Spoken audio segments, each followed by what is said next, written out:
Good evening प्यारे बच्चों। आज हम लोग concept of physics S C Verma book से वेक्टर के क्वेश्चन लगाएंगे। तो वेक्टर का कोई पर्टिकुलर टॉपिक तो नहीं है, फिजिक्स एंड मैथमेटिक्स करके इसमें चैप्टर दिया हुआ है। तो बेसिक मैथमेटिक्स भी हमने पढ़ लिया है और वेक्टर भी पढ़ लिया है। तो चलिए इसके एक्सरसाइज के क्वेश्चन लगाते हैं। क्वेश्चन बच्चों इसमें 35 दिए हुए हैं, ठीक है। आइए वन बाय वन क्वेश्चन को देखें। पहला क्वेश्चन देखिए बच्चों क्या कह रहा है ये, ठीक है। फिजिक्स एंड मैथमेटिक्स चैप्टर का नाम दिया हुआ।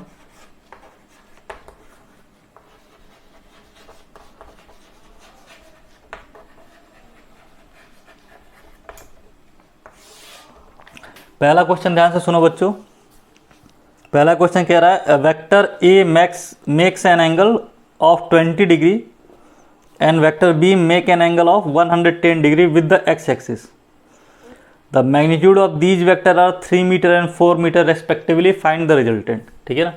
तो पहला क्वेश्चन क्या कह रहा है बच्चों, जो वेक्टर A है हमारा वो x एक्सिस के साथ, ध्यान से देखो, वेक्टर जो A है हमारा वो x एक्सिस के साथ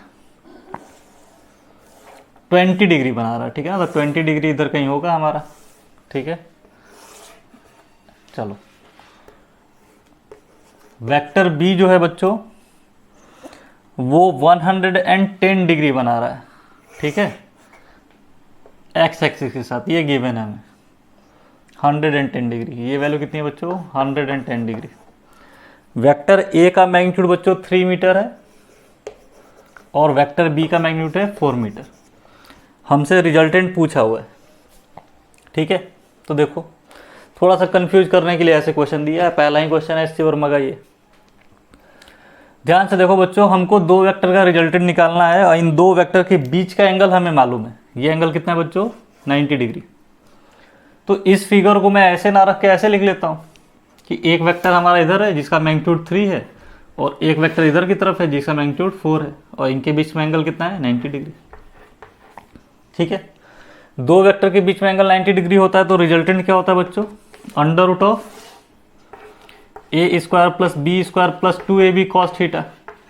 और कॉस 90 की वैल्यू क्या हो जाएगी, 0, यानी ये टर्म तो 0 हो गया।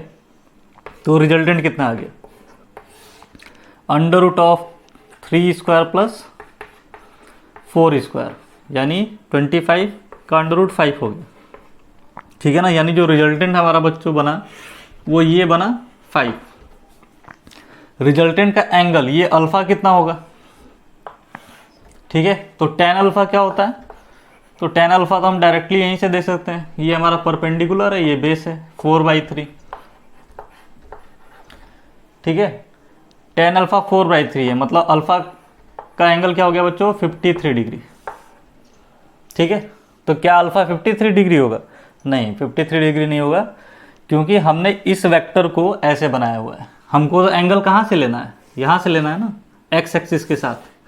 और ये हमारा रिजल्टेंट कहीं इधर आया है, तो ये एंगल हमारा 53 डिग्री आया है, दिख रहा है आपको। तो एक्स एक्सिस के साथ ये एंगल कितना हो जाएगा बच्चों, 73 डिग्री। तो एंगल कितना आ जाएगा, 73 डिग्री। और रिजल्टेंट की वैल्यू कितनी है, 5। पहला क्वेश्चन था, हल्का सा कंफ्यूज करने के लिए दिया था। ज़्यादातर बच्चे क्या करते हैं, इसको रिजॉल्व करके सॉल्व करने लगते हैं। तो रिजोल्यूशन से आपको दिक्कत ये होती है कि cos 20 की वैल्यू लिखनी पड़ती, ठीक है ना, फिर साइंटिफिक कैलकुलेटर यूज़ करना पड़ता है।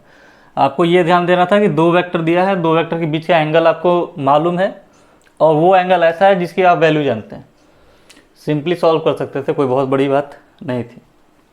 दूसरा क्वेश्चन आइए देखते हैं। दूसरा क्वेश्चन क्या कह रहा है, ठीक है। सारे क्वेश्चन को सॉल्व ही नहीं करना है, क्वेश्चन से हमको कंसेप्ट बिल्ड करना है, ठीक है। अप्रोच भी देखना है क्वेश्चन को सॉल्व कैसे करना चाहिए।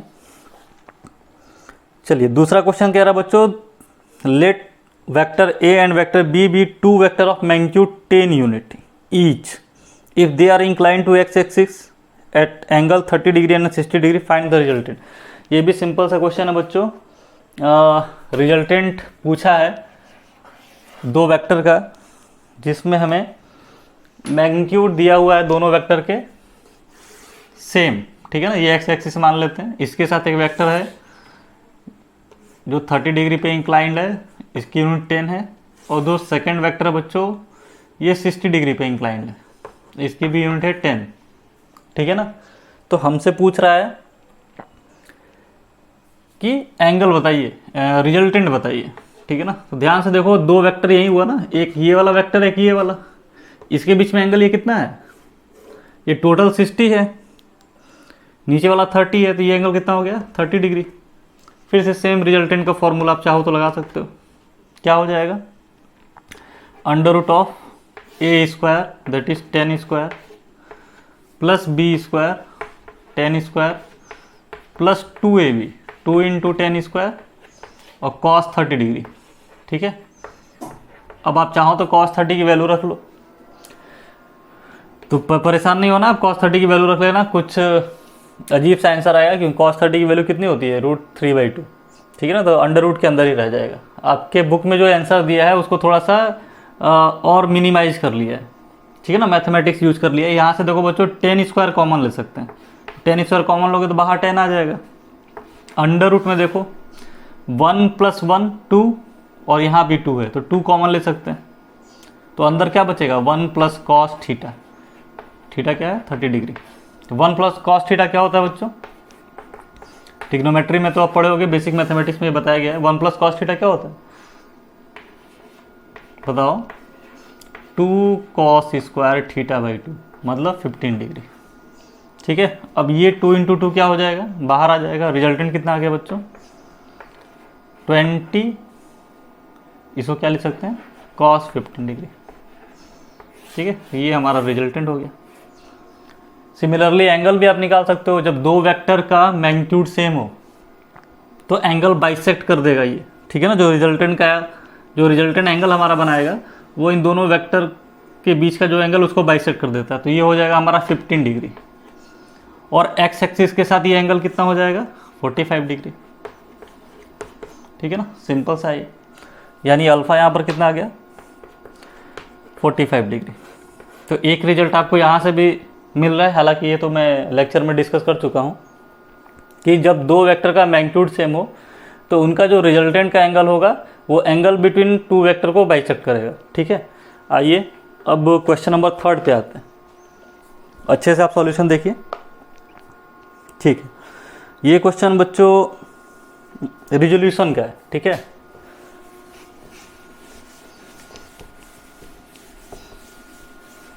देखिए क्या कह रहा है, जो कह रहा है उसको हम लोग लिख लेते हैं पहले। कह रहा है कि add vector A B and C. ठीक है, 3 वेक्टर को जोड़ना है बच्चों, having magnitude 100 unit and incline to X axis at an angle of 45, 135 and 350। अच्छा देखो बच्चों, कह रहा है कि 3 वेक्टर हमारे दिए हुए हैं, तीनों के मैग्नीट्यूड 100 ही हैं। ठीक है ना। इसको हम ऐसे एक्सिस बना लेते हैं समझने के लिए। एक वेक्टर बच्चों 45 डिग्री के एंगल पे। ठीक है। दूसरा वेक्टर बच्चों 115 डिग्री, आई थिंक ऐसा ही कुछ दिया है। दूसरा 135 दिया है। ठीक है बच्चों, कितना दिया है 135। यहाँ से क्या है 135 डिग्री। तीसरा बच्चों दिया है 315 डिग्री, मतलब ये पूरा एक चक्कर ऐसे घूम के इधर कहीं आओगे। ठीक है। और सबके मैग्नीट्यूड सेम है, ये 100 यूनिट का है, ये भी 100 यूनिट है, ये भी 100 यूनिट। हमसे रिजल्टेंट पूछा है क्या होगा। तो देखो ये सब क्वेश्चन बस आपको मिसगाइड करने के लिए दिया रहता है, आपको इतना एंगल लेने की ज़रूरत है नहीं। ठीक है ना। मैंने आपको रिजोल्यूशन ऑफ वेक्टर में क्या बताया था कि हर एक वेक्टर को उसके क्वाड्रेंट में लिखना सीखिए। तो इस फिगर को देखो बच्चों हम लोग ऐसे बना सकते हैं, ध्यान से देखो।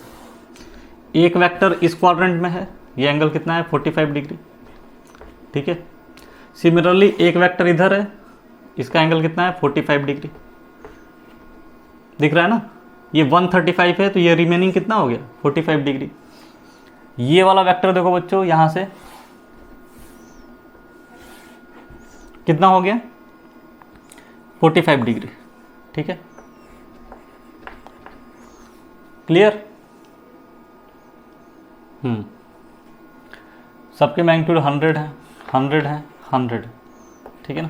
तो ये तो क्वेश्चन वैसे ओवरऑल है बच्चों, ठीक है ना, लेकिन हम लोग कंप्लीट सॉल्यूशन कर लेंगे।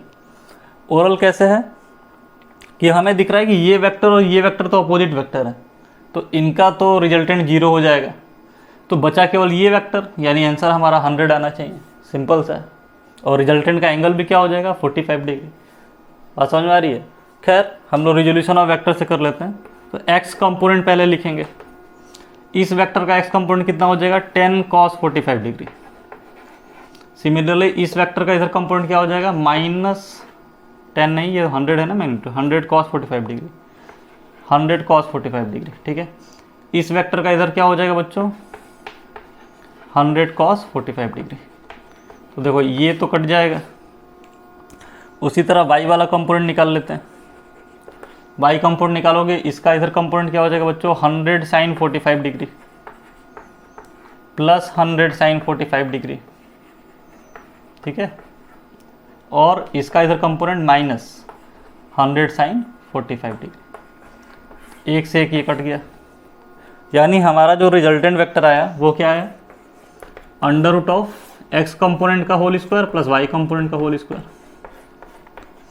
x कंपोनेंट कितना है बच्चों, 100 cos 45, मतलब कितना हो जाएगा, 100/√2 का होल स्क्वायर प्लस 100/√2 का होल स्क्वायर। ठीक है, इन दोनों को बाहर ले लोगे, सॉल्व कर लोगे तो कितना आ जाएगा, 100। ठीक है, रिजल्टेंट पता करना है तो ये वाला x कंपोनेंट है, ये y कंपोनेंट है, तो tan अल्फा क्या हो जाएगा, y/x। ठीक है, तो ये दोनों मैग्नीट्यूड सेम है, यानी वैल्यू 1 आ जाएगी, तो अल्फा कितना हो गया, 45 डिग्री। ठीक है, तो लॉजिकली भी जो हमको आंसर दिख रहा था वो हम पूरे रिजोल्यूशन के मेथड से सॉल्व किए, तब भी वहीं आया आंसर। आंसर क्या आया, रिजल्टेंट हमारा आया 100 और एंगल क्या है, ये 45 डिग्री। ठीक है, तो जरूरी नहीं है कि क्वेश्चन को आप पूरा सॉल्व भी करें, अगर अच्छे से वेक्टर समझ लिए हैं तो आप फिगर ही जैसे क्लियर बनाते हैं। इसीलिए ये आपको पूरा एंगल दिया है, 135 दिया कंफ्यूज करने के लिए। ये आपको दिया हुआ 315 डिग्री। ठीक है, जैसे ही आप वेक्टर को उसके रेस्पेक्टिव क्वाड्रेंट में लिखते हैं तो आपको दिख जाता है कि ये वेक्टर और ये वेक्टर क्या है, अपोजिट है। ठीक है, तो ये था बच्चों हमारा क्वेश्चन नंबर 3। ठीक है, आइए 4th क्वेश्चन देखते हैं। क्वेश्चन नंबर 4 बच्चों हमारा दिया है ऑर्थोगोनल यूनिट वेक्टर पे। ठीक है, मतलब यूनिट वेक्टर के टर्म में हमको एक वेक्टर गिवन। 4th क्वेश्चन देखो, 4th क्वेश्चन क्या कह रहा है, ये कह रहा है बच्चों कि एक वेक्टर A दिया हुआ है हमें 4i cap plus 3j cap. ठीक है, वेक्टर B हमें दिया हुआ है 3i cap plus 4j cap. ठीक है, find the magnitude of vector A। पहला क्वेश्चन है बच्चों कि वेक्टर A का मैग्नीट्यूड बताओ, दूसरा है वेक्टर B का मैग्नीट्यूड बताओ, तीसरा है A प्लस बी वेक्टर का मैग्नीट्यूड बताओ, and A minus B vector का मैग्नीट्यूड बताओ। क्लियर, तो देखो सिंपल सा है। A वेक्टर का मैग्नीट्यूड मतलब इसका मैग्नीट्यूड क्या हो जाएगा, √4² प्लस 3²। ठीक है, यानी 5। सिमिलरली बी वेक्टर का भी मैग्नीट्यूड निकालोगे तो 3² प्लस 4²। ठीक है, 5। ऐसा क्यों कर रहे हैं बच्चों, क्योंकि हमें मालूम है इन दोनों वेक्टर के बीच में एंगल कितना है, 90 डिग्री। आई कैप का मतलब x डायरेक्शन और जे कैप का मतलब y डायरेक्शन, यानी इस वेक्टर को अगर फिगर में आप बनाना चाहते हैं तो ऐसे बनाते। ठीक है ना, ये 4 इधर होता, 3 इधर होता, ये डायरेक्शन बता रहा है ना यूनिट वेक्टर आई कैप और इधर जे कैप, यानी इन दोनों वेक्टर के बीच में एंगल 90 डिग्री है। ठीक है, चलो अब कह रहा है बच्चों a प्लस बी वैक्टर, तो a प्लस बी वैक्टर तो पहले हम लोग सॉल्व कर लेते हैं। कितना आता है ये, 7i cap plus 7j cap. ठीक है, इसका मैग्नीट्यूड निकालोगे तो क्या हो जाएगा, √7² प्लस 7²। तो 7 तो कॉमन ले लेंगे तो 7√2। ठीक है, similarly vector a minus vector b, इसमें से इसको माइनस करेंगे तो क्या आ जाएगा, i cap and minus j cap. ठीक है, इसका मैग्नीट्यूड कितना हो जाएगा बच्चों, 1² प्लस 1², दैट इज √2। ठीक है, तो ये हमारा क्वेश्चन नंबर 4 का सॉल्यूशन था। आंसर मैच कर लिया जाए। ठीक है, आंसर सही है। क्वेश्चन नंबर 5 देखते हैं। ठीक है ना, 5th क्वेश्चन क्या कह रहा है, इसमें हमको फिगर दिया हुआ है एक।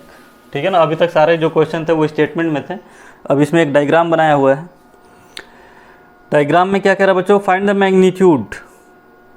ठीक है, तो पहले डायग्राम ही सीख लेते हैं कि ये बहुत कॉम्प्लिकेटेड सा बनाया हुआ है।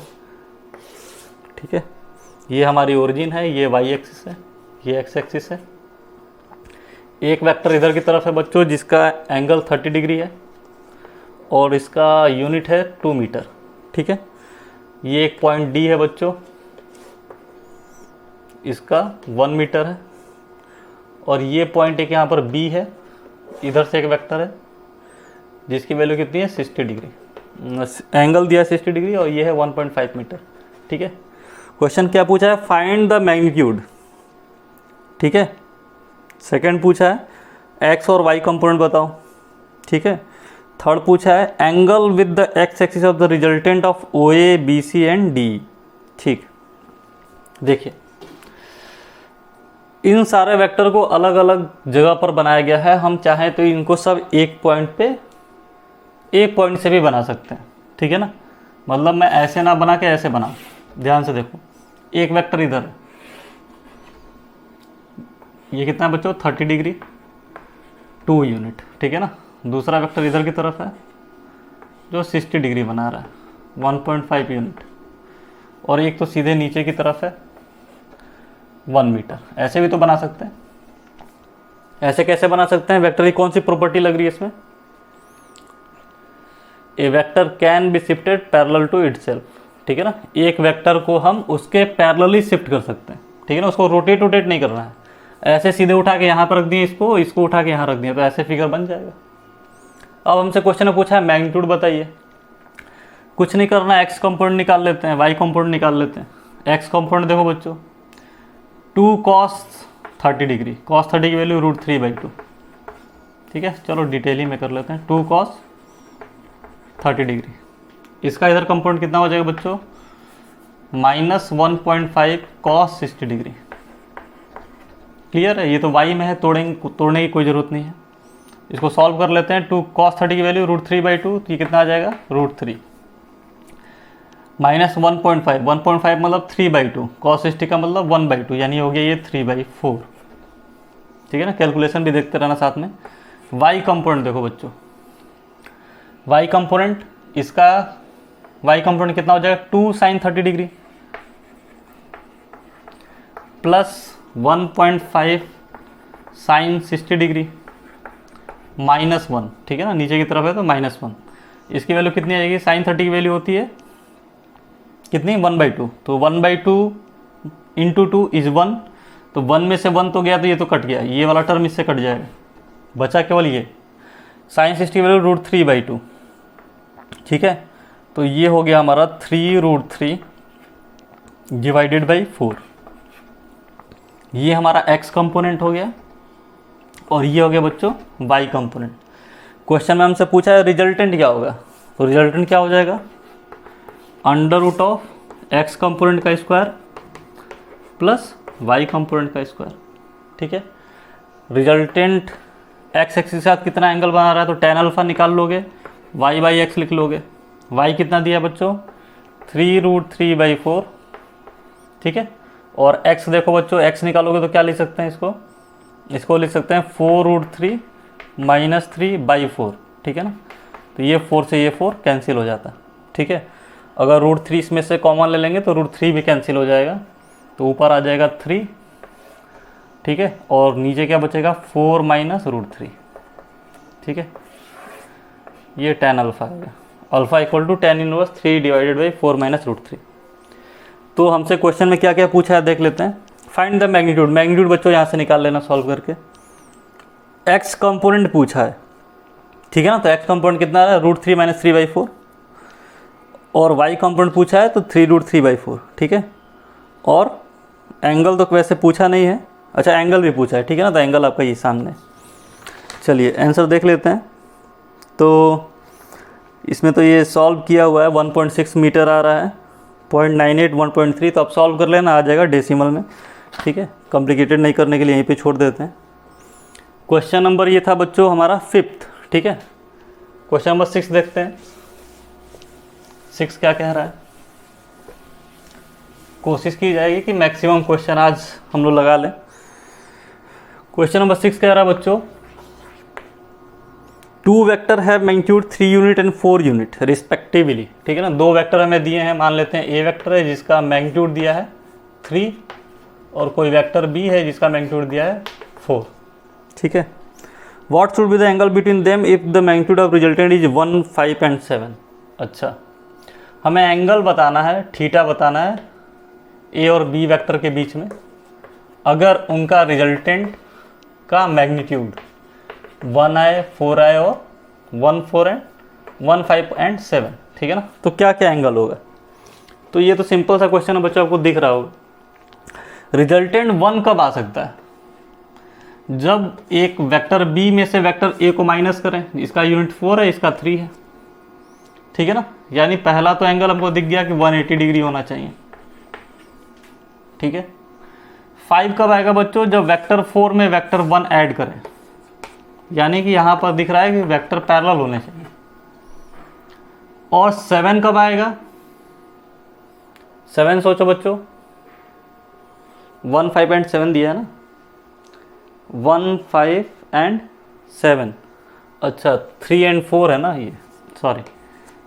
7 कब होगा बच्चों, इसके लिए एंगल क्या हो जाएगा, 0 डिग्री। ठीक है ना, पहले के लिए हो गया 180 डिग्री, सेकंड के लिए हो गया, थर्ड के लिए हो गया 0 डिग्री। 5 कब आएगा बच्चों, जब एक वेक्टर दूसरे के क्या हो गया, परपेंडिकुलर हो गया। ठीक है ना, इसको 4 ले लेते हैं, इसको 3 ले लेते हैं, तो रिजल्टेंट क्या आ जाएगा, 5। तो ये तो लॉजिकली दिख रहा था, ये तो डेटा ऐसा दिया था कि दिख रहा था कि इसको घटा देंगे तो 1 आएगा, जोड़ देंगे तो 7 आएगा, और परपेंडिकुलर ले लेंगे तो 5 आएगा। सॉल्व कैसे करेंगे ये क्वेश्चन। ठीक है ना, ये तो आप अपनी समझ से इसका आंसर दे रहे हैं, तो मैं एक कोई बता देता हूँ, रेस्ट ऑफ द क्वेश्चन उसी तरह करना है। हम फॉर्मूला यूज करेंगे जो रिजल्टेंट का फॉर्मूला होता है। ठीक है, R² = A² + B² + 2AB cos theta. ठीक है, तो 1 रिजल्टेंट आ रहा है तो उस समय ये 1 का स्क्वायर हो गया। A कितना है बच्चों, 3 यानी 9, B कितना है 4 यानी 16 + 2 × 3 × 4 × cos थीटा। ठीक है, ये कितना हो गया बच्चों, 25 इधर आ गया तो कितना हो जाएगा, -24। क्लियर है, इसको देखो कितना आ रहा है इधर, 1224 cos थीटा। ठीक है, इससे ये कट जाता, -1 = cos थीटा। ठीक है, तो cos थीटा की वैल्यू -1 कब होती है, जब थीटा क्या हो जाए, 180 डिग्री। ठीक है ना, तो ये अप्रोच है आपका क्वेश्चन सॉल्व करने का। ठीक है, अगर स्कूल लेवल में अगर क्वेश्चन आए तब की बात है, अदरवाइज आपको यूज जब हो तो आप तो डेटा से भी अगर पकड़ ले रहे हो कि ठीक है अपोजिट वेक्टर होगा तो 1 आएगा, पैरेलल वेक्टर होगा तो 7 आएगा, और जब एक दूसरे के परपेंडिकुलर होगा तो 5 आएगा। तो आप इसी तरह अलग अलग यही फॉर्मूले, अब रिजल्टेंट यहाँ पे रख लेना कितना, 5 का स्क्वायर, तो आपको 90 डिग्री मिल जाएगा। रिजल्टेंट यहाँ पे 7 का स्क्वायर रख लेना तो 0 डिग्री मिल जाएगा। ठीक है, तो टफ नहीं था क्वेश्चन, बहुत सिंपल सा क्वेश्चन था। ये था बच्चों हमारा क्वेश्चन नंबर 6। ठीक है, चलो क्वेश्चन नंबर 7 पे आते हैं। ठीक है, क्वेश्चन नंबर 7 क्या कह रहा है, a spy reports about a suspected car read as follow, the car move 2 kilometre toward east. ठीक है ना, 2 किलोमीटर एक कार बच्चों ईस्ट की तरफ चल रही है, तो ईस्ट हमारा इधर ही होता है। ठीक है ना, ईस्ट इधर, west, north and south. Made a perpendicular left turn, यहाँ ईस्ट में चल रही थी और लेफ्ट टर्न लिया, तो बच्चों यहाँ पर राइट इधर हो गया, लेफ्ट इधर हो गया। ठीक है ना, तो कुछ रीजनिंग जैसा सवाल है हमारे। लेफ्ट टर्न में कितना चल रहा है बच्चों, 500 मीटर, तो 500 मीटर को मैं ½ किलोमीटर में लिख लेता हूँ, क्योंकि ये डेटा हमारे किलोमीटर में दिया हुआ था। 500 मीटर चलने के बाद made a perpendicular right turn. अब यहाँ से राइट क्या होगा बच्चों, सोच के बताओ। यहाँ पर अगर हम खड़े हैं तो राइट इधर हुआ ना, तो राइट टर्न में 4 किलोमीटर चल रहा है। ठीक है, 4 किलोमीटर। ठीक, find the displacement of the car. Displacement पूछा है, अब बताओ कैसे करोगे। तो डिस्प्लेसमेंट तो ये हो गया हमारा। ठीक है, और हम लोग अभी मोशन इन स्ट्रेट लाइन तो पढ़ नहीं रहे हैं, अभी तो हम लोग वेक्टर पढ़ रहे हैं। वेक्टर की मदद से कैसे हम डिस्प्लेसमेंट बताएं, तो देखो अभी एक जो प्रॉपर्टी आपको बताया था कि vector can be shifted parallel to itself, तो हम इस वेक्टर को ऐसे दिखा सकते हैं, 2 किलोमीटर इधर जा रही है, कोई दिक्कत की बात नहीं है, ठीक है। फिर इधर 1/2 किलोमीटर, ठीक है, और एक और वेक्टर इधर ही की तरफ बना है 4 किलोमीटर, ठीक है ना। यहाँ 2 वेक्टर इधर है, 1 वेक्टर इधर है, तो डिस्प्लेसमेंट कितना हो गया, 4 को 2 में जोड़ोगे बच्चों तो इधर एक वेक्टर आ गया 6, ठीक है ना, 6 किलोमीटर, और इधर कितना है बच्चों 1/2 किलोमीटर। इन दोनों के बीच में एंगल कितना है 90 डिग्री, तो रिजल्टेंट ये आ जाएगा, यही हमारा डिस्प्लेसमेंट होगा। तो डिस्प्लेसमेंट कितना हो गया बच्चों, √6² प्लस 1/2 का होल स्क्वायर, ठीक है। कितना हो गया ये 36 प्लस 1/4, ठीक है।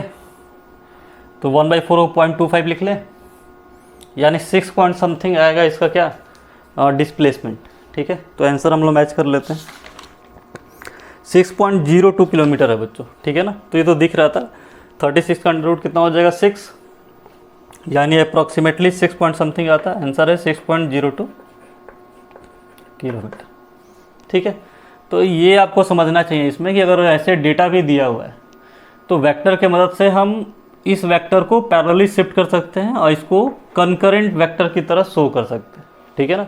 तो ये क्वेश्चन आपका रिजोल्यूशन ऑफ वेक्टर में कन्वर्ट हो जाएगा, जिससे आसान हो जाएंगे सवाल हमारे, ठीक है। क्वेश्चन नंबर 8 बहुत ही अच्छा है बच्चों, ध्यान से देखिए, ठीक है, बिल्कुल आपके डेली लाइफ से रिलेटेड है क्वेश्चन। बहुत बच्चों को इसमें दिक्कत हो जाती है, दिक्कत का कारण क्या है, दिक्कत का कारण मैथमेटिक्स है इसमें, ठीक है ना। देखिए डेटा मैं दे देता हूँ, इस चैप्टर का इम्पॉर्टेंट क्वेश्चन है ये, ठीक है ना, डबल स्टार इसीलिए हमने बना दिया है। क्वेश्चन कह रहा है कि अ carrom board has the queen at the centre, ठीक है ना। एक कैरम बोर्ड है बच्चों 4x4 फीट का स्क्वायर कैरम बोर्ड है, ठीक है, ठीक है। ये डायमेंशन हमको दिया है 4 फीट है इधर, और ये भी 4 फीट है, ठीक है ना, नीचे लिख लेते हैं 4 फीट, ठीक। The queen hit by the striker move to the front edge, ठीक है ना। सेंटर पे बच्चों एक क्वीन रखी हुई है यहाँ पर, ठीक है ना। तो क्वीन कैसी होती है भाई, क्वीन होती है हमारी रेड कलर की, तो रेड कलर से इसको बना लेते हैं, ठीक है। चलो सेंटर पे रखा है, इसका मतलब कि इसका लोकेशन इधर हो गया 2 फीट, और ये रिमेनिंग कितना हो गया 2 फीट, ठीक है। चलो आगे देखते हैं। The queen hit by a striker move to the front edge rebound and goes into the hole behind the striking line. अच्छा, कह रहा है कि बच्चों यहाँ से किसी एक स्ट्राइकर से मारा गया है, तो ये जो क्वीन है फ्रंट वाले किसी एज पे टकराई और फिर यहाँ पे जो होल है यहाँ पर चली गई, ठीक है ना। तो क्वेश्चन पूछा है हमसे, 2-4 क्वेश्चन है इसमें, तो पहले फिगर बना लेते हैं, ध्यान से देखो। ये रहा सर हमारा कैरम बोर्ड, ठीक है।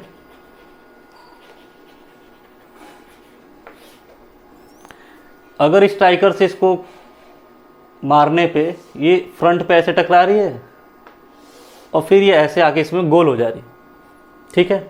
तो हमसे क्वेश्चन क्या पूछा है बच्चों, यहाँ से इस पॉइंट से इस पॉइंट का दूरी कितना, डिस्प्लेसमेंट पूछा है। पहला क्वेश्चन ये है।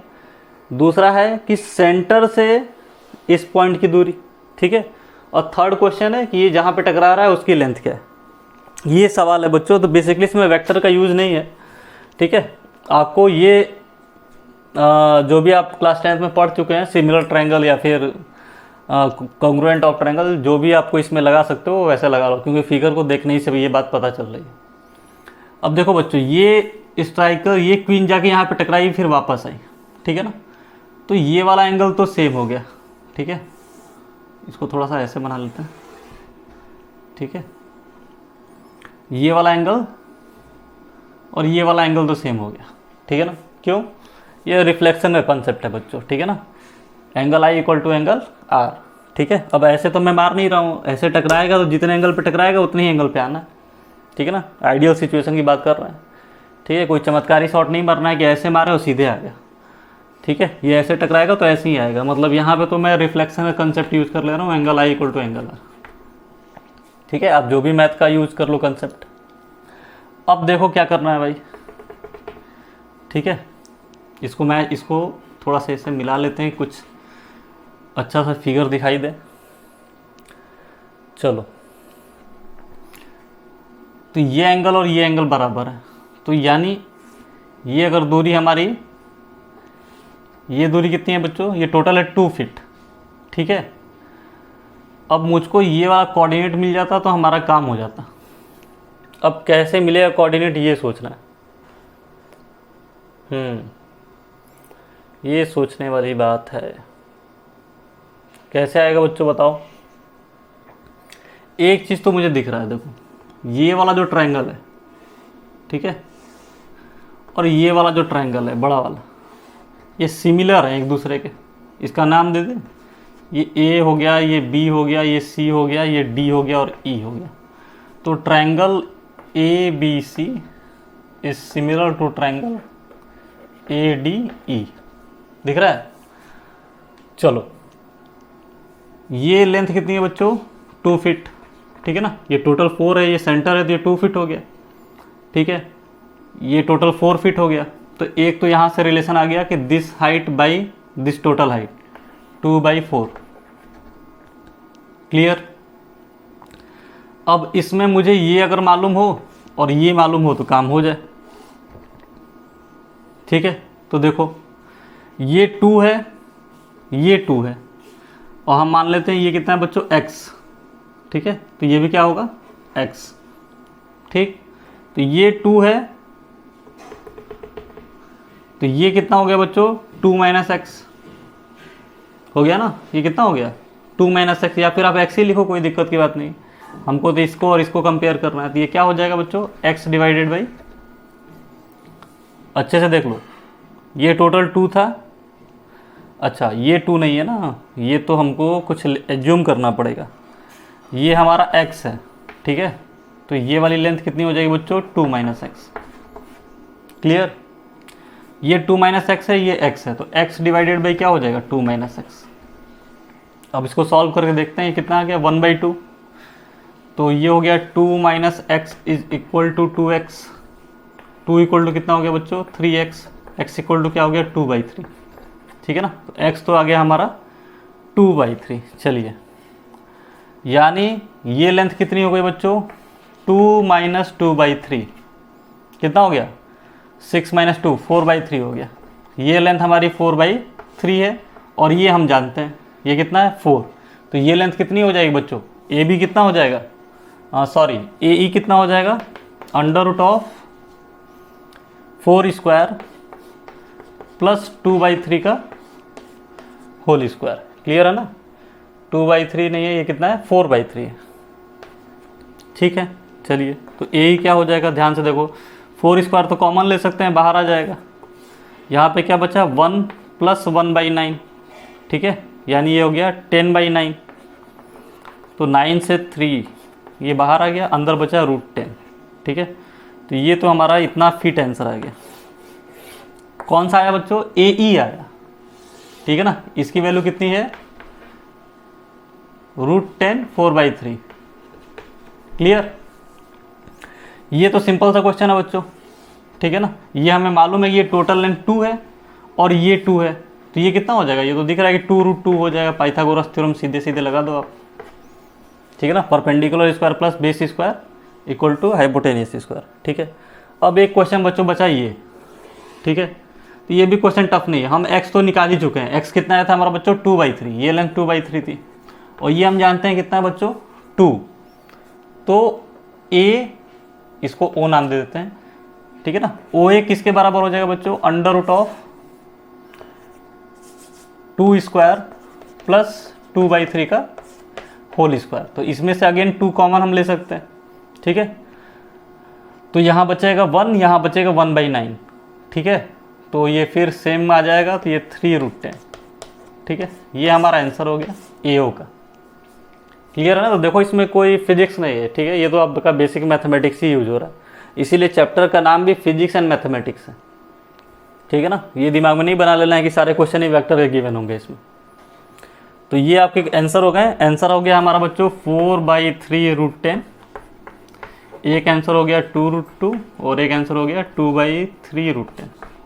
क्लियर है? अच्छा क्वेश्चन था, थोड़ा सा सोचने लायक था। ठीक है, ऐसे सब क्वेश्चन ही से आपके कंसेप्ट बनेंगे, थोड़ा सा सोचोगे जितना उतना ही दिमाग खुलेगा। क्वेश्चन नंबर 9 पर आते हैं। ठीक है ना, क्वेश्चन नंबर 9 क्या कह रहा है, इसको रब कर दें। ठीक है, चलिए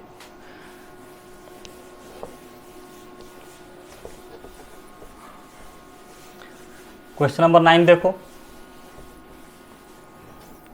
क्वेश्चन नंबर 9 कह रहा है, mosquito net over A 7 feet into 4 feet bed in 3 feet high. ठीक है ना, कह रहा है एक मॉस्किटो नेट है, बेसिकली क्यूबॉइड जैसा बना हुआ है।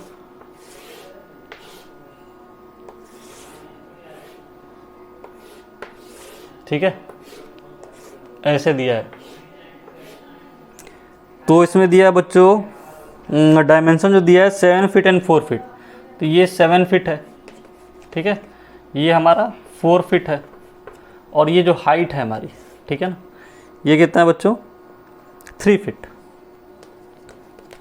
ठीक है, the net has a hole at one corner of the bed through which a mosquito enter. कह रहा है कि बच्चों इस नेट में एक कॉर्नर पे होल दिया हुआ है जहाँ से एक मॉस्किटो इंटर कर रही है।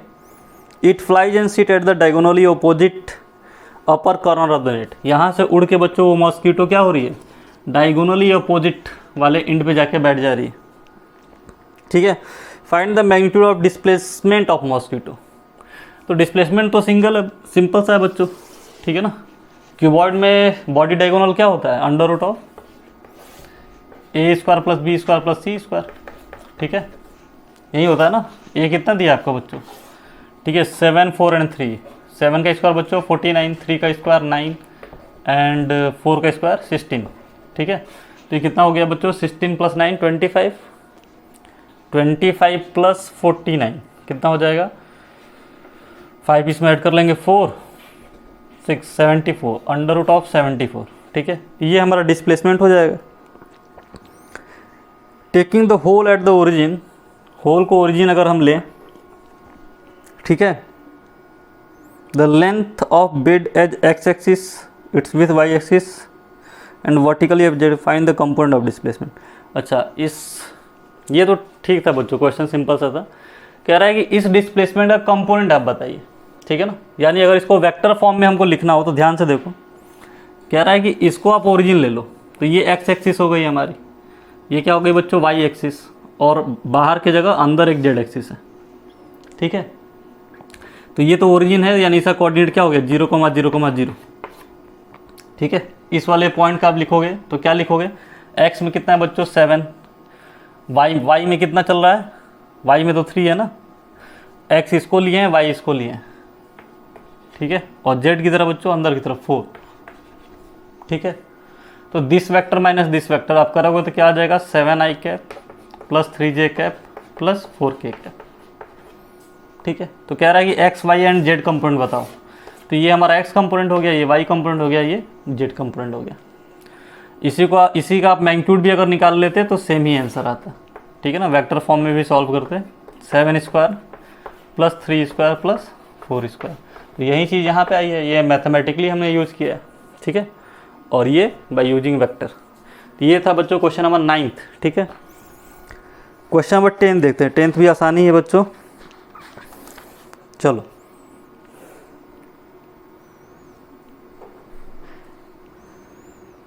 क्वेश्चन नंबर 10 क्या कह रहा है,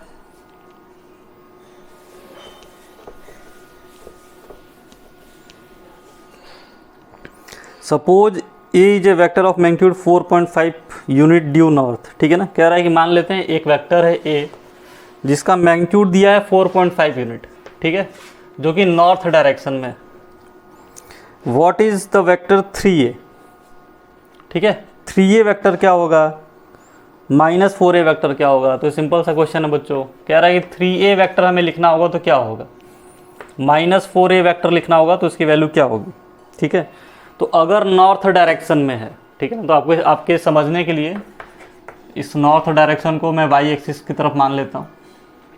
ठीक है, तो 3a वेक्टर करेंगे तो क्या, एक वेक्टर को हम किसी कांस्टेंट स्केलर के साथ मल्टीप्लाई कर सकते हैं, कोई उसमें दिक्कत की बात नहीं है। तो 3 इंटू 4.5, ठीक है, और इसको जे कैप लिख देते हैं। कितना हो गया 15, 12, 13.5 जे कैप, मतलब डायरेक्शन तो अभी भी नॉर्थ ही है, कोई दिक्कत की बात नहीं है। और ये उसका मैग्नीट्यूड हो गया।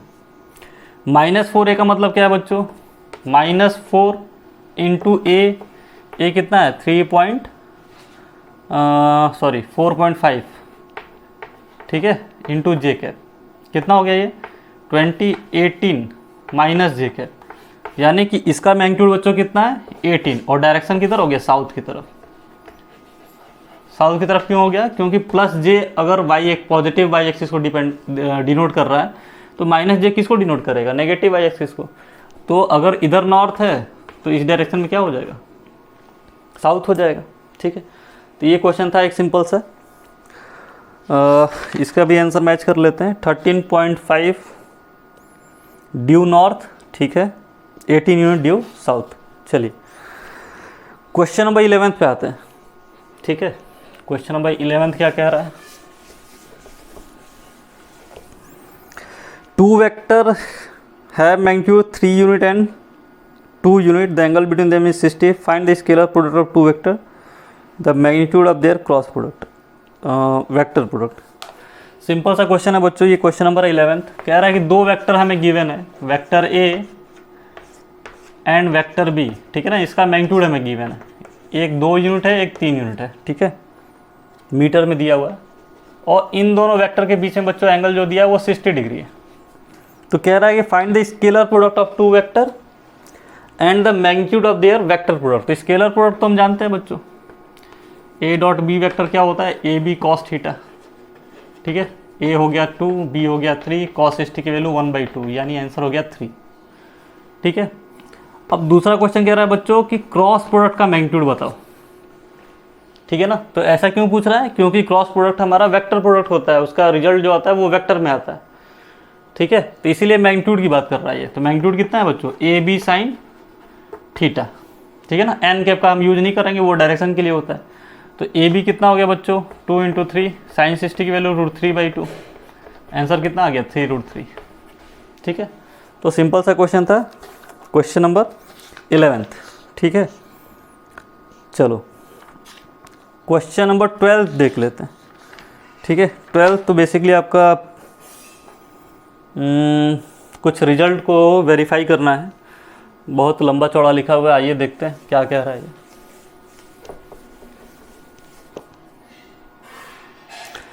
कह रहा है बच्चों कि एक रेगुलर हेक्सागन है हमारा, ठीक है ना।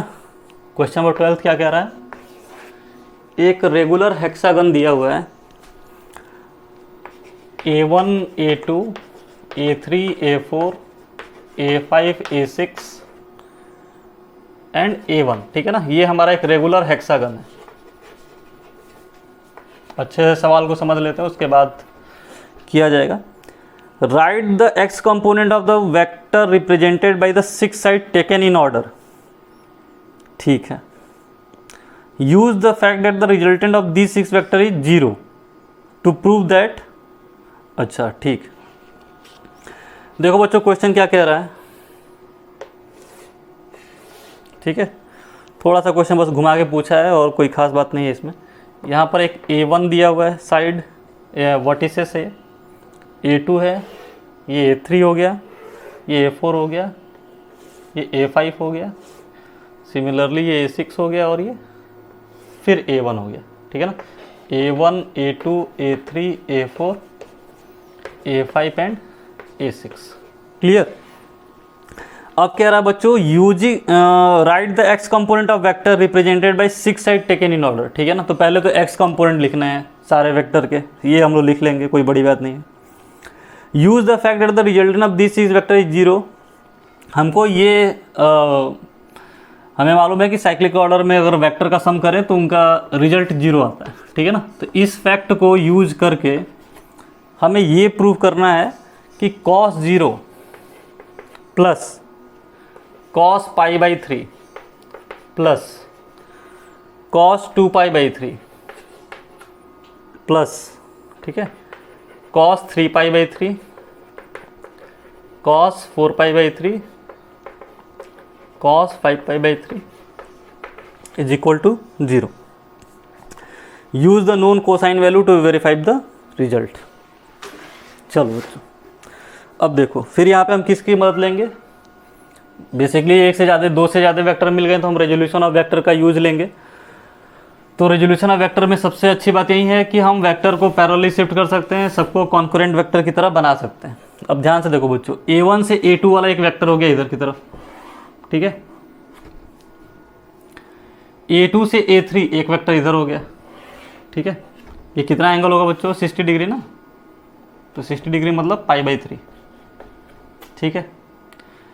A3 से A4 वेक्टर एक हो गया इधर की तरफ, कितना एंगल हो गया बच्चों, ये एंगल कितना है, ऐसे बढ़ाओगे तो 120 डिग्री, यानी ये 120 का मतलब 2π/3, ठीक है। ये देखो बच्चों A4 से A5 इधर की तरफ एक वेक्टर बनेगा, ठीक है। तो यहाँ से इसका एंगल देखोगे तो पाई हो गया, ठीक है। ध्यान से देखो, A5 से A6 मतलब इधर की तरफ आएंगे, ठीक है, और इसमें 60 डिग्री ऐड कर लो तो पाई ये कितना हो गया, ये 60 था, ये 120 180, ठीक है ना। तो ये कितना हो गया 240 और क्या लिख लेंगे बच्चों,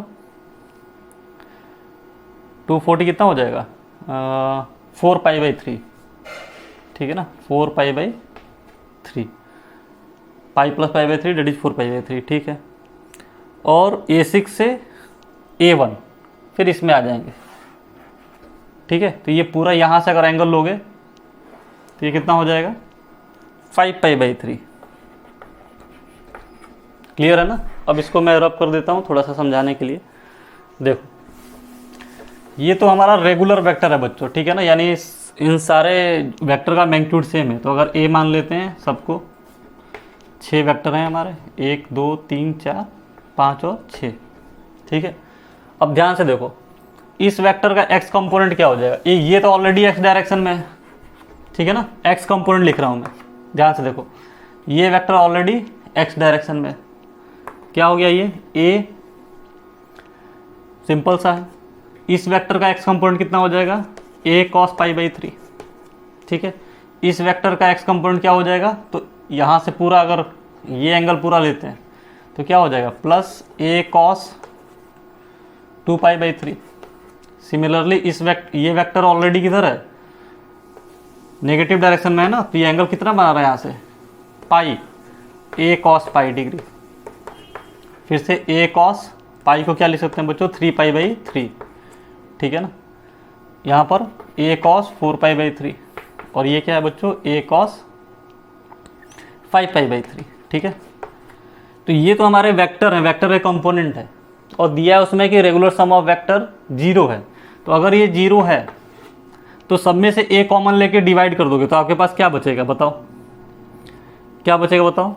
यहाँ पे बचेगा cos 0 डिग्री, ठीक है, cos 0 की वैल्यू 1 होती है ना, plus cos π/3, cos 2π/3, cos 3π/3, plus cos 4π/3 and cos 5π/3, ठीक है।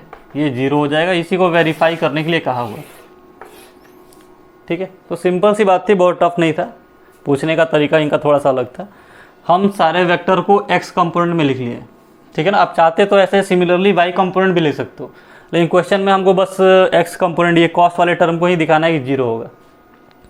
तो ये वेक्टर इसके साथ, ये वेक्टर देखो x एक्सिस के साथ कोई एंगल नहीं बना रहा है, तो cos 0 डिग्री हो गया, ठीक है ना। तो आप a लिख लो यहाँ पे, या फिर A cos 0 डिग्री लिख लो, ठीक है। ये वेक्टर 60 डिग्री बना रहा है तो A cos π/3। ये वेक्टर x एक्सिस के साथ कितना एंगल बना रहा है बच्चों 2π/3, A cos 2π/3। ये वेक्टर x एक्सिस के साथ कितना एंगल बना रहा है पॉजिटिव x डायरेक्शन के साथ 180 डिग्री, A cos 3π/3 मतलब पाई। सिमिलरली ये 4π/3 बना रहा है, ये 5π/3 बना रहा है। अब इसके बाद बस मैथमेटिक्स करना था, A कॉमन लेके उस साइड भेज दिए, तो ये हमारा रिजल्ट प्रूफ हो गया। ये था बच्चों क्वेश्चन नंबर 12, ठीक है। क्वेश्चन नंबर अब आते हैं 13 पे, ठीक है। क्वेश्चन नंबर 13 पे आते हैं। 13 क्वेश्चन क्या कह रहा है, 13 question, find the angle between vector. Basically ये डॉट प्रोडक्ट का क्वेश्चन है। दिया है कि ए वेक्टर है हमारा 2i cap plus 3j cap plus 4k cap, और बी वेक्टर दिया है बच्चों 3i cap plus 4j cap plus 5k cap. ठीक है, क्वेश्चन पूछा है find the angle between vector A and B. ठीक है ना, ए और बी के बीच में हमें एंगल पता करना है। ठीक है, तो दो वेक्टर अगर नॉन कोप्लेनर फॉर्म में गिवन हो, ठीक है, तो हम दोनों वेक्टर के बीच में एंगल कैसे निकालते हैं? डॉट प्रोडक्ट से। ठीक है ना, डॉट प्रोडक्ट का मोस्टली यूज ही हम करते हैं दो वेक्टर के बीच में एंगल जब पता करना होता है। तो हम जानते हैं ए डॉट बी बराबर क्या होता है? क्या होता है बच्चों? A B cos theta. ठीक है, तो कॉस थीटा ही, यही तो एंगल हमें पता करना है। तो क्या लिख लेंगे? A vector dot B vector divided by A B. ये ए क्या है? ए वेक्टर का मैग्नीट्यूड है, तो आप बेटर हो के ऐसे लिख लो। ठीक है, अब ए डॉट बी करना है, इस वेक्टर का इसके साथ डॉट प्रोडक्ट करना है। तो डॉट प्रोडक्ट सिंपल होता है, सेम कंपोनेंट वाले को मल्टीप्लाई कर लेते हैं। 2 इंटू 3 6 हो जाएगा, 3 इंटू 4 कितना हो जाएगा? 12, 4 इंटू 5 कितना हो गया? 20। ठीक है, तो ये हो गया 26 प्लस 12 38। ठीक है, divided by magnitude of vector है, तो मैग्नीट्यूड ऑफ वेक्टर है क्या हो गया? 2 का स्क्वायर 4, 3 का स्क्वायर 9, 4 का स्क्वायर 16। ठीक है ना, सिमिलरली वेक्टर बी का मैग्नीट्यूड कितना हो जाएगा? 9 प्लस 16 प्लस 25। ठीक है, अब इसको सॉल्व कर लेना, जो भी आएगा वही आपका आंसर होगा। तो ये तो अभी हमने कैलकुलेट किया था 32 38। ठीक है, 38 डिवाइडेड बाई 25 प्लस 4 रूट 29, ये कितना हो गया बच्चों? 25 रूट 50। ठीक है, तो इसको क्या ले सकते हैं? इसमें से 5 कॉमन ले सकते हैं ना, 5 कॉमन ले लेंगे, 2 बचेगा। 2 इंटू 29 कितना हो जाएगा बच्चों? 58। ठीक है, तो थीटा इक्वल टू क्या हो गया आंसर? Cos inverse 38/5 root 58। ठीक है, आप इसको देख लेना, प्रोसेस बिल्कुल सिंपल सा है। हो सकता है कैलकुलेशन में कहीं थोड़ा बहुत प्लस माइनस हुआ हो, तो हालांकि आंसर हम मैच कर ही लेते हैं। 38 अंडर रूट ऑफ 40 50 दिया। ठीक है ना, इसका मल्टीप्लिकेशन दिया, यही आंसर है, कोई दिक्कत की बात नहीं। Question number 14। ठीक है ना, बहुत छोटा सा क्वेश्चन है लेकिन बहुत ही इंपॉर्टेंट क्वेश्चन है। देख लेते हैं क्या कह रहा है ये क्वेश्चन नंबर 14 बच्चों। बहुत ही सुंदर सा क्वेश्चन है, देखो। ठीक है ना, दिया है prove that A vector dot A vector cross B vector. ये हमें प्रूव करना है कि ये 0 होगा। ठीक है ना, तो इसको प्रूव क्या करोगे आप? ये लॉजिकल सा क्वेश्चन है, ध्यान से सुनो।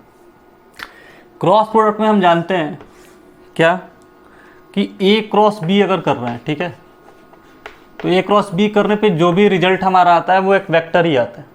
तो मान लेते हैं ए क्रॉस बी क्या हो गया? सी वेक्टर आया। ठीक है, इस सी वेक्टर की खास बात क्या होती है कि ये सी वेक्टर ए वेक्टर के परपेंडिकुलर होगा और बी वेक्टर के भी परपेंडिकुलर होगा। क्रॉस प्रोडक्ट में यही तो हम जानते थे, याद है कि भूल गए? आई क्रॉस जे क्या होता था बच्चों? के। तो के हमारा आई के भी परपेंडिकुलर है और जे के भी परपेंडिकुलर है। ठीक है, यानी ए क्रॉस बी वेक्टर जो आएगा वो वेक्टर ए के भी परपेंडिकुलर होगा और बी के भी परपेंडिकुलर होगा। तो हम इसको यहाँ पे सी लिख लेते हैं, तो A vector dot C vector. तो डॉट प्रोडक्ट तो हमें मालूम है, डॉट प्रोडक्ट कैसे लिखते हो? A C cos theta, A dot B होता तो A B cos theta, A dot C है तो ए सी कॉस थीटा। तो ए और सी के बीच में एंगल कितना हो गया बच्चों? 90 डिग्री। कॉस 90 की वैल्यू 0। ठीक है, बहुत अच्छा सवाल था। ठीक है, थोड़ा सा दिमाग लगाना था आपको। ये बेसिकली आप इसको एक रिजल्ट की तरह याद रखो।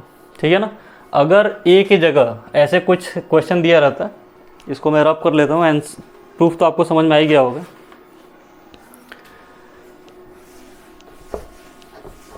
इसको रिजल्ट की तरह क्यों याद रखना है कि अगर मान लो क्वेश्चन दे देता है बच्चों कि A vector B vector and C vector ये सारे कोप्लेनर वेक्टर है। ठीक है, क्या है? कोप्लेनर वेक्टर, मतलब एक ही प्लेन में, और मुझे इस बात को प्रूव करना रहता है कि ये तीनों कोप्लेनर। तो कैसे प्रूव करते हैं? ए वेक्टर का डॉट प्रोडक्ट ले लेते हैं किसके साथ, बी क्रॉस सी के साथ, तो ये 0 ही आता है।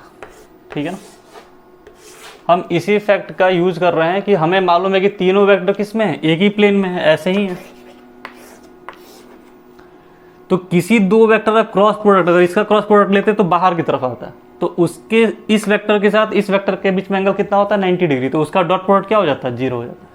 तो ये बेसिकली किसी तीन कोप्लेनर वेक्टर को प्रूव करने के लिए होता है कि वो कोप्लेनर है कि नहीं। अगर 0 आ गया तो कोप्लेनर है, अगर 0 नहीं आया तो नहीं है। चलिए, तो ये बच्चों था हमारा क्वेश्चन नंबर 14। ठीक है, क्वेश्चन नंबर 15 पे आ जाते हैं।